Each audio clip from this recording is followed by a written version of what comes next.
आयो यहाँसम्म भरेबाट केहु नि हो कसले सक्छ भन्न।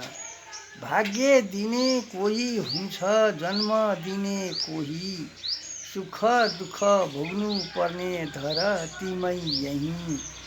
बिन्दुबाट जिन्दगीले ल्यायो यहाँसम्म भरेबाट केहु नि हो कसले सक्छ भन्न।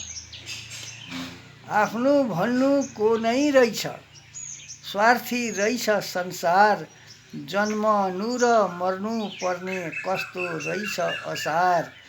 मायाको र ममताको ठुलो रहेछ भण्डार, आँखा चिम्ली जाँदाखेरि रित्तो भो परिवार। बिन्दुबाट जिन्दगीले ल्यायो यहाँसम्म भरेबाट केहु नि हो कसले सक्छ भन्न। रचनाकार जेपी बैरागी, सियारी 5 रूपन्देही, लुम्बिनी प्रदेश, छपिया। एकदम राम्रो भयो, एकदम राम्रो गाउनुभयो। सही छ सही छ। सबैजनाले लाइक कमेन्ट सेयर गर्नु होला है। हाम्रो जगन्नाथ तिवारी बाको यो कविता वाचक।